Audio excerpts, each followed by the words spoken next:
నమస్తే, welcome to Sakshi education. నేను లిఖిత.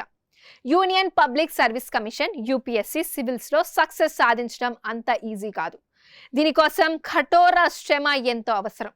అలాగే దీనిలో బెస్ట్ ర్యాంక్ సాధించడం కోసం ఎంతో మంది కలలు కంటుంటారు. దీన్ని నిజం చేసుకోవడానికి చాలా మంది చేయని ప్రయత్నం అంటూ ఉండదు. సరిగ్గా ఇదే కోవకు చెందిన వారు లక్నోకు చెందిన దివ్యాంశు నిగమ్. యూపీఎస్సీ సివిల్స్ ఎంతో కష్టపడి చదివి రెండవ ప్రయత్నంలో సివిల్స్ మెయిన్స్ పరీక్షల్లో ఉత్తీర్ణులయ్యారు. కానీ ఇంటర్వ్యూలోకి చేరుకోలేకపోయాడు.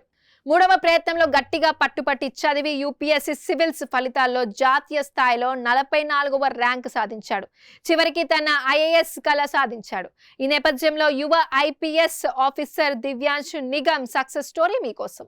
దివ్యాంశు నిగమ్ తండ్రి శ్యామ్ కుమార్ నిగమ్. ఈయన ఇండియన్ ఫారెస్ట్ సర్వీస్ ఉద్యోగం చేసేవారు. ఇతని చిన్నతనం నుంచి ఇంట్లో చదువుకునే వాతావరణం ఉండేది. ఇతని కుటుంబం క్రమశిక్షణకు ఎక్కువ ప్రాధాన్యత ఇచ్చింది. దివ్యాంశు నిగమ్ గోవాలోని బిట్స్ పిలాని నుంచి కెమికల్ ఇంజనీరింగ్ లో గ్రాడ్యుయేషన్ పూర్తి చేశాడు.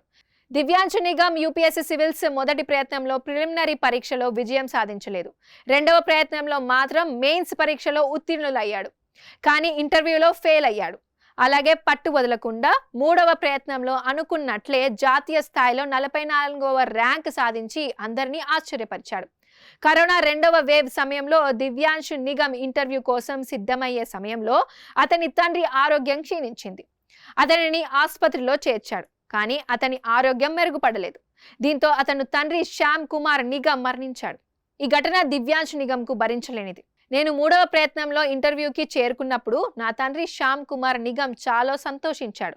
కానీ నా తండ్రి నన్ను ఐఏఎస్ అవ్వడానికి చూడలేకపోయాడు. నా సక్సెస్ క్రెడిట్ నా తండ్రి శ్యామ్ కుమార్ నిగమ్కే చెందుతుంది. జీవితంలో పుస్తకాలు చాలా నేర్పుతాయని దివ్యాంశు చెప్పారు. నా విజయంలో ఉపాధ్యాయులకు సహకారం చాలా ఉంది. ఎవరికైనా జీవితంలో చదువు ముఖ్యం. మీరు క్రమశిక్షణలతో చదవాలి. ఎవరికైనా జీవితంలో ఒడిదొడుగులు ఉంటాయి.